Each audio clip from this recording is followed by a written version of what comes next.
Australia, or even that an institute of customer service would even exist. I didn't even know that would be the case. And the subjects that I was teaching here at UTS were services marketing. I don't know if anybody's done services marketing or taken it. Have you done services marketing yet? Has anybody done it? Yeah, okay. Yeah, so they were my subjects, and I really wanted to bring industry into the classroom to get people to understand that what we were talking about, you know, in textbooks actually was happening out there. And I googled customer service, actually. I just googled customer service Australia, and up popped the Customer Service Institute. And that was how I first encountered them. And the relationship began from then. I contacted the executive director at the time and said, look, would you like to come in, give a guest lecture, a bit like this, give a guest lecture, be involved in maybe judging some assignments, doing some collaborative projects. And they agreed to that, and that's how my relationship began with CSIA. And then I also began consulting for the organisation. And then in 2013, as Nigel talks about, I was lured out of academia to go and work for CSIA full time. It was a big decision for me to make, but the reason why is because I'm really passionate about what CSIA does. And these are really simply, very quickly for you, these are the 3 things that the Customer Service Institute of Australia does. And our purpose as an organisation is to help any individual or organisation improve their customer service. We'll talk about why customer service is important in a minute, but that's our goal. And so we support organisations with a standard, a framework that we have that helps them understand how their systems and processes can be improved to increase their customer focus. We also, as well, work with individuals for training, for education. So we train customer service professionals. We train the front line, so the people that you might see in a shop, the people that you might see, you know, the crew on an airline, security guards at airports we've trained, administrative staff, contact centre staff, right then also up to executive teams. So we train them to have a customer focused mindset and what that actually means in their interactions with customers. And for us, that's about recognising customer service as a profession. So people don't often think about customer service as a profession. How many people in this room have a casual job where maybe they're working in retail or doing something like that? How many people in this room do that? Okay, so you might not think of yourselves as customer service professionals, but I do. You might not even have thought about it like that, but customer service as a profession is something that we're really big on at CSIA. And the last thing that we do is recognise that. We recognise that in an awards programme, the Australian Service Excellence Awards. We hold them every year. It's a big event, about 600-700 people, and we recognise individuals and organisations for creating great customer experiences. And let me just let me just tell you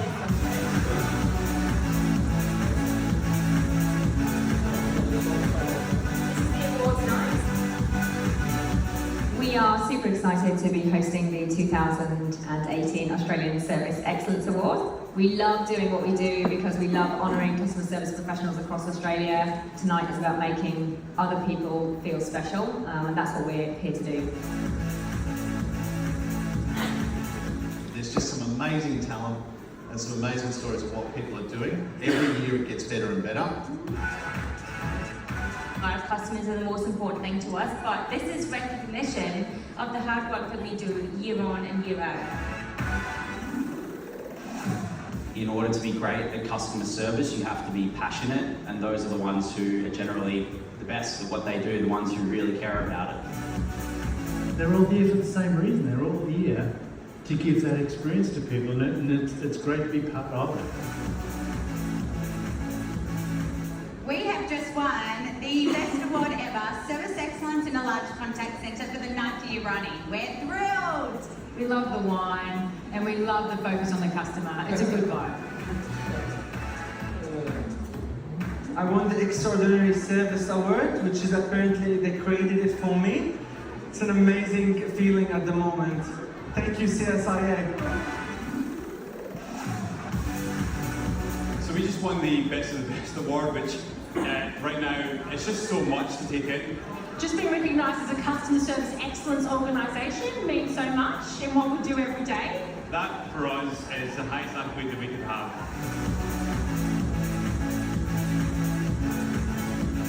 It was awesome!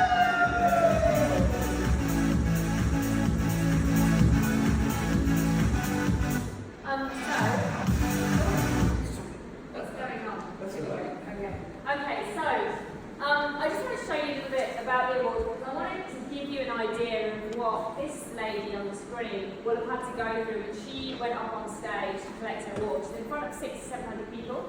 She is collecting her awards from, celebrities, somebody that, you might recognise from TV or whatever.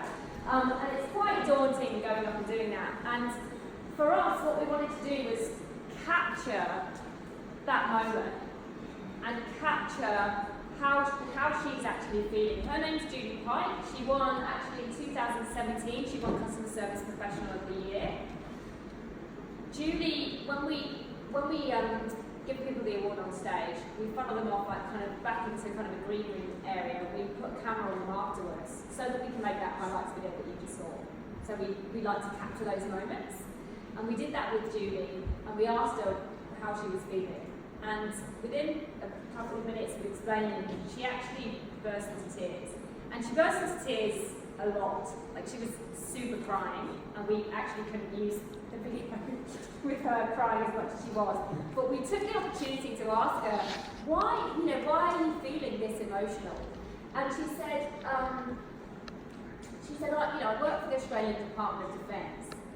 And even though, what I do every day I know is important, for me, the reason why I do it is not because it's my job. I do it because I'm helping the people to defend my country. And that was actually how she saw it. And so for organisations these days, any organisation, whether it be a business-to-business organisation, whether it be B2C, it's about understanding why you're doing what you're doing. And I'm sure you will hear a lot about the importance of purpose in organisations. You might have heard about that in your studies and why it's so important. And what Julie Pike has done is she's really hooked onto that purpose, the reason why she's doing what she's doing, which makes the interactions that she's having day to day even more meaningful. But the idea of customer service or helping your peers or giving great service in an interaction, by the way, Julie, the job that she has in the Australian Department of Defence, her customers are actually internal customers.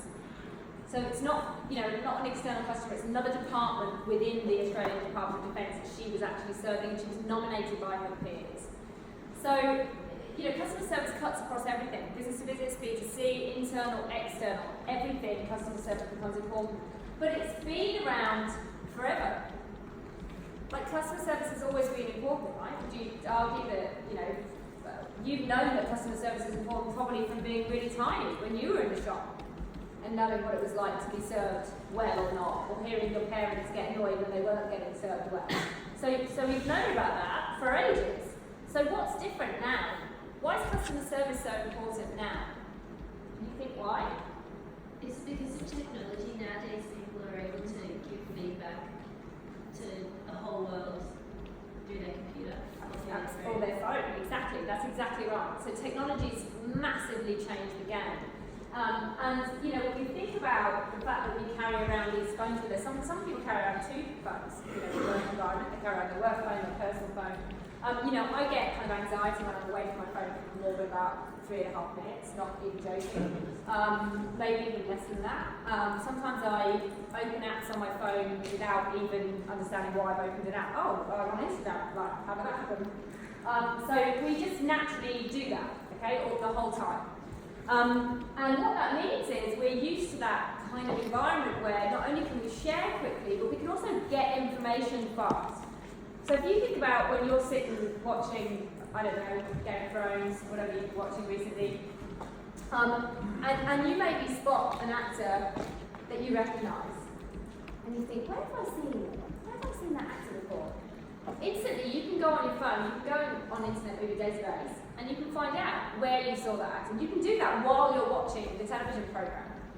If you're like me, you might be watching something, and then, when your husband says to you, we can't watch another episode back to back, Moosh, it's midnight, and I say, just one more, and he says no. You find yourself on Wikipedia looking at the episode synopsis for the next one because you can't wait, okay? That's the world that we live in, is kind of this instant information. So what's changed really is that the experience becomes important because we can share it, which was the point that was made. We can share it really fast, we can share it on Instagram, we can share it on Facebook.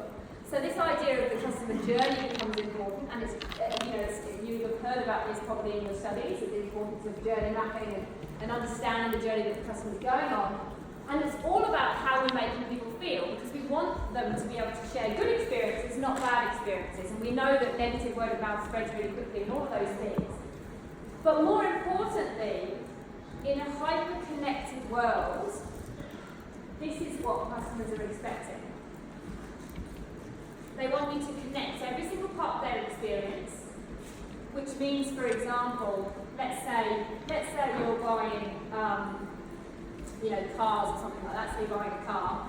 Nowadays, the car manufacturers will work with the insurance providers so that that car comes with insurance. So they're working out that, part of your experience of buying a car might be buying insurance, so how can we bring those things together? How can we make it easier? How can we reduce your effort as a customer? So they want you to connect different parts of experiences. They also want you to know what they want. They want to know about you. They have information. There's enough big data out there for them to have information on you, right? So you expect them to be smart about what you might want or need. You want it right now. So we want to find out who that actor is in the middle of watching a program right now. We want to know what's happening in the next episode right now. And we can do that. We can find out that information. And also it needs to be personalised in some way. Again, when you look at big data, it can be a bit horrifying. When you've said, you've had a conversation with someone on the phone and you've said something and then it comes up, like the advert comes up. There's enough information out there for them to be able to personalise, right, these days. And this is what we're expecting. And we also want it to be really easy.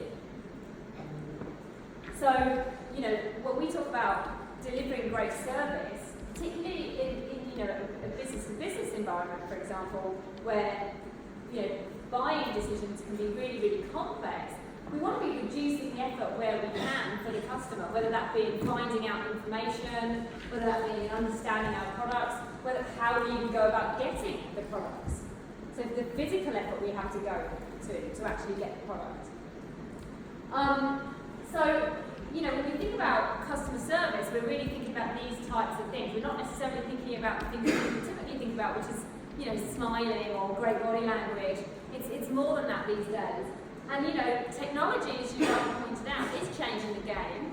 And 67% of consumers have used the chatbot in the last year. 95% believe customer service is going to be the major beneficiary, so that's where they see chatbots are going to come into play. 40% of consumers don't even care whether they speak to a chatbot or not, as long as the problem is solved. So, people don't necessarily need to speak to a human, as long as the problem that they have got needs, can be quickly solved, and their needs are met. So what makes a great experience?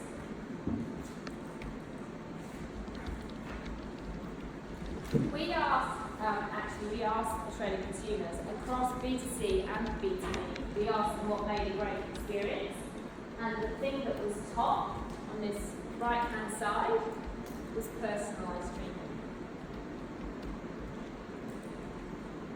So some of these things here, confidence, problem resolution, keeping promises, some of the things that would be perceived to be quite basic are just expected.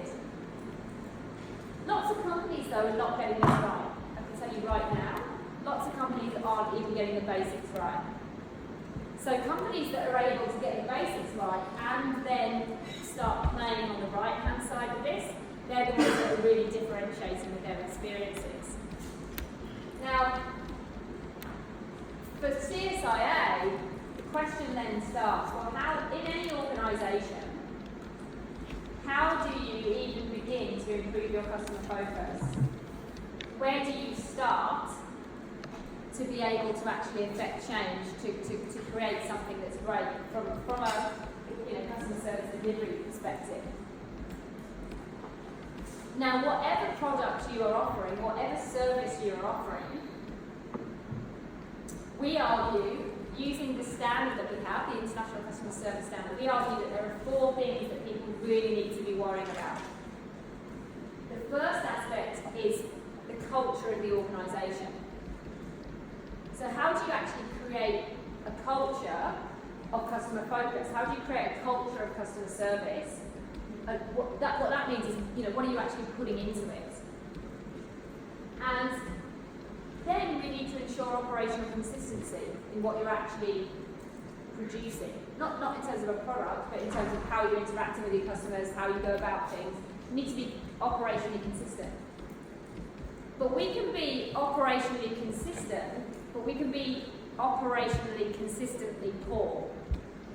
So the next thing we have to make sure is that we're actually producing quality, that we know what our customers want, that we understand what our customers want, that we segment even, for example. You know, like maybe different customers might want different things, you know. And again, lots of organisations don't do this properly. They don't know what their customers want. And then what we argue is that those three things will lead to performance. Now, performance could be, for a commercial organisation, profit.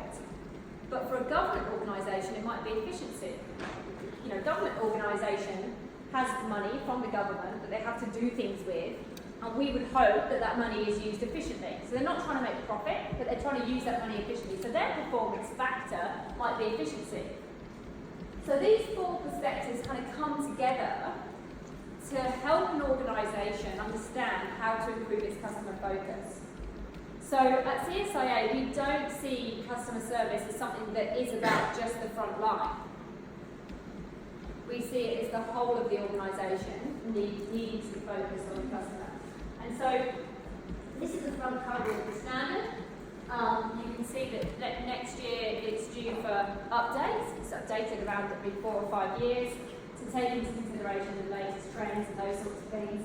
The idea is that it becomes a kind of continuous improvement framework for organisations. There's 27 attributes. I'm not going to go through all of them with you because I think you'll find out boring. But I will give you some examples. Has any of you heard of service profit chain in the studies that they've been doing? Anybody heard of service profit chain? This is what the theory that the standard is based on. It's an academic theory, it comes out of Harvard Business School. And it's all about this idea of internal service quality eventually kicking on, leading to this performance. So if you can get things right inside the organisation, which is why the culture is important, we would assume that you can get things right outside the organisation. It's measured in a quite a unique way in the sense that what we're looking for is the level of maturity that somebody has on that attribute. And I'll show you some attributes in a minute so you can see what I mean. But the idea being that we're trying to understand whether or not people are actually inside the organisation, that they're doing something regularly, consistently, and as part of a systematic process, or whether it's kind of an ad hoc thing and they're not really doing it very often. You know, so I'll give you an example of that in a minute. They're the 3 levels of measurement. So do they have an intention towards doing something? Do they implement this thing within their organisation? Are they in the process of doing it? Or is it fully integrated into what they're doing? These are some examples of the kinds of things that we're looking at in each perspective. So when I talked about culture, so what are you putting into it? These are the kinds of things that we want to know. So if you think about a business-to-business environment where you might have account managers, for example, in a business-to-business environment, so account management becomes really important. The recruitment policies might look at specific customer service related skills or attributes so that you can obviously recruit the right type of staff. So we'd be looking to see whether or not the recruitment policies even did that, whether they took that into consideration. We'd also be looking to see whether or not those staff were actually KPI'd on customer focused outcomes. So if you think about, again, a business-to-business environment where you might have a salesperson, what's the salesperson KPI on usually? Revenue that they bring in, their sales. But what does that mean in terms of customer focus? Sometimes it can conflict, right? Because sometimes somebody might be really focused on bringing in a sale, just selling anything to a customer. It might not be the best product for them, but they will sell it anyway because they get the commission. So what we would be looking for is that the salespeople also have customer success outcomes in their KPIs. So we would say, we want to see that you're actually paying attention to those sorts of things to make sure that you're selling in a customer-oriented manner. So that would be an example. These are some, I'm not going to go into them, these are some of the attributes, but even with a recognition program, for example, inside the organisation, do they recognise great customer service? Or are they only recognising their people on things like sales?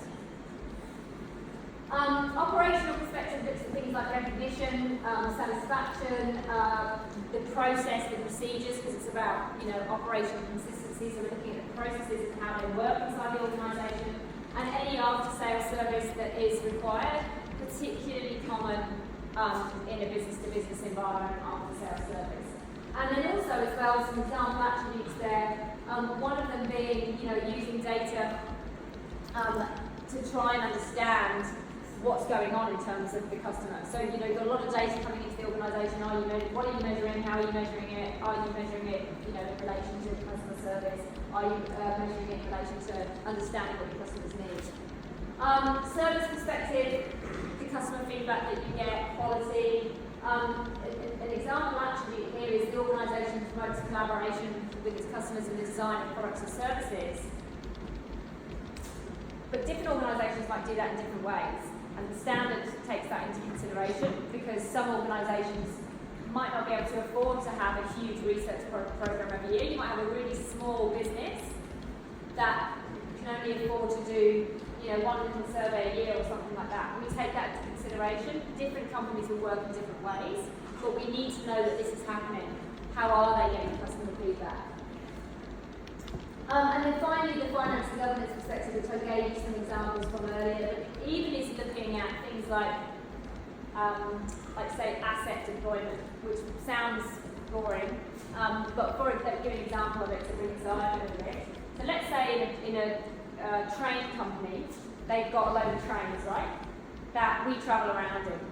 And the policy might say inside the organisation that those trains should be refurbished or repainted every 10 years, let's say. But what we'd be interested to know is who dictates when the trains are actually filthy and dirty and need to be updated. Do you ask your customers, would it be nice if this was refurbished? You're having to sit in it every day. Or is it just every 10 years we have the budget to do it? So we're interested in the policy to understand what is it that's driving the decision making. Because it should be what the customer wants. It isn't just we've got budget every 10 years, so that's when we're going to do it. So we look at little things like that, even in relation to the financial decisions that the company's making, which is why the CFOs, the Chief Financial Officers, often get really frustrated when CSIA go in to do an audit against the standard, because they think that they don't have to be involved in this audit process because they're finance, right? So they're not customer service. And then we knock on their doors and ask them questions like this, and they get really cross about it. And I think it's important that we do that, but they get frustrated. Here are a couple of examples for you that are business-to-business companies. Does anybody know who Stryker is? Has anybody ever heard of Stryker? I hadn't heard of Stryker. You've heard of Stryker? What do you know about what they do?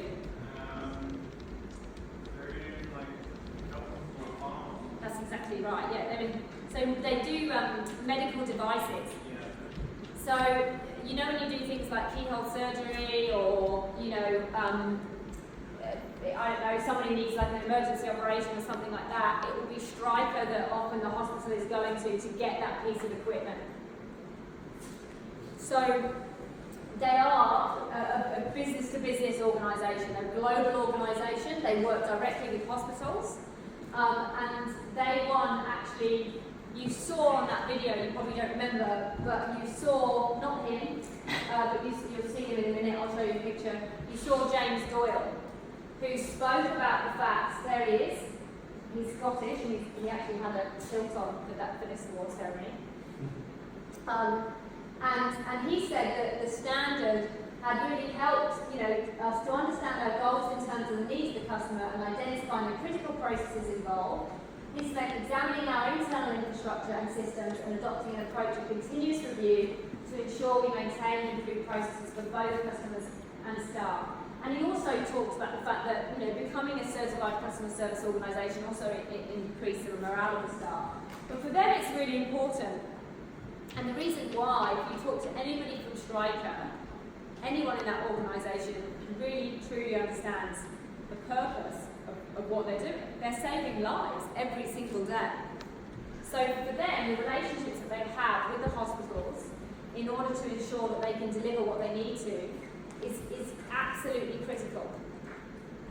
So the relationships that they build with those hospitals becomes incredibly important. Another example is also a business to business. So Smart Salary, who are part of Smart Group, they're one of Australia's largest salary packaging companies. So all of their customers are organisations, and then they work with the individual employees of those organisations. But essentially, it's the organisations that are their customers, and they're listed on the Australian Stock Exchange. They've been certified against our standard for 10 years. They have been using it as a continuous improvement tool for 10 years. This is a snapshot from their annual report, and you can see there in the top right hand corner how they've got the little CSA trust mark to show that they're a certified organisation, and also they've listed some of the awards that they've won with us. They are an incredible organisation. They're here on Pitt Street in Sydney. They're really great, and their whole philosophy is born out of essentially that standard that I just showed you.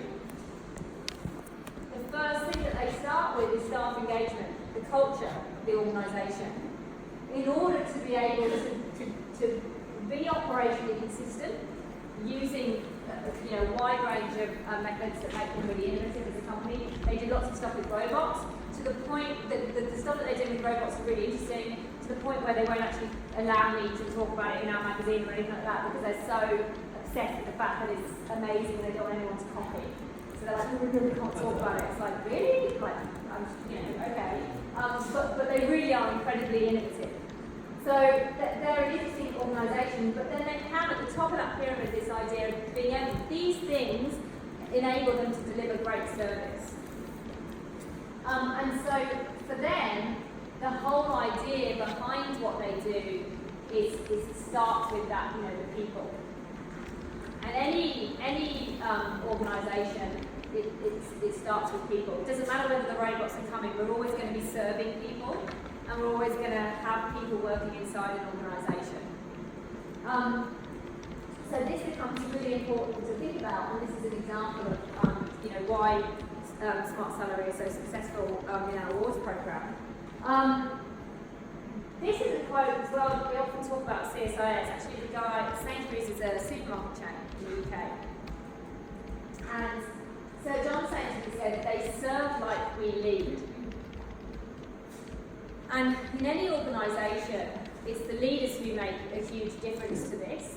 The pyramid that you just saw, that whole process within Smart Salary wouldn't even exist unless the leaders were really committed to creating that staff engagement that then had a knock-on effect for its customers. So, in coming to talk to you about, why customer service is important today, I could have come and talked to you about, what customer service is or what it means, or that it's, the interactions that people are having. You know all about customer service, but how does an organisation actually get good at it? It has to actually look at the whole organisation to do that. And it has to have it as an ethos and a philosophy. And if they do that, it actually saves organisations money. And this is an example from the Queensland Building and Construction Commission, which sounds again so boring. What they essentially do is they manage disputes between builders and then people who are having their homes built or whatever, commercial building built, whatever it is, but they manage those disputes. It's a really hideous environment, right, to work in, where people are really angry and they're trying to moderate these discussions. But they did a lot of work with our standard, and they changed a lot of how they looked at what they did in their organisation in terms of customer focus. They made a huge effort to make sure that they understood those disputes, had empathy with the customer, what was going on with them, why they were feeling the way that they were feeling, so that they could serve them and reduce that effort in the most appropriate way. And they saw a huge success in terms of what they were able to do into that efficiency point. So, they improved customer data accuracy, They improve staff satisfaction. They reduce rework. If you can get things flowing and focus on the customer, you're not annoying the customer, which means the customer's not coming back to you all the time to say, I'm really annoyed with you. And that, that's rework the whole time. Every time a customer contacts an organisation, it's rework. And the cost to serve that customer went down, and also the time to actually deal with customer issues improved as well. It got much faster. So, customer service is much more than face-to-face interaction in the shop. It has to be something that's a whole of organisation idea, and that's all I wanted to talk to you about today, and I hope that you would take that away as your learning. Thank you very much. We might take a few questions. Has anyone got a question you'd like to ask in the room? Any questions? We've got a question. Because I was so clear. You're so clear. You delivered impeccable customer That's service. exactly right. Yeah. That's right. Well, they just... Oh, you got a question? Yes, great. Thank you very much. So I noticed how you talked about customer focus technology KPI. I'm just trying to wonder how exactly you quantify these intangible values like customer resource, staff satisfaction. Right, yeah. Is there a certain method that you follow? Well, there are lots of different types of methodologies that different organisations follow. So, for example, you would have heard of Net Promoter Score. So does everybody know what Net Promoter Score is? Majority of people do. So basically, when you get asked at the end of an interaction with a company, how likely are you to recommend this company to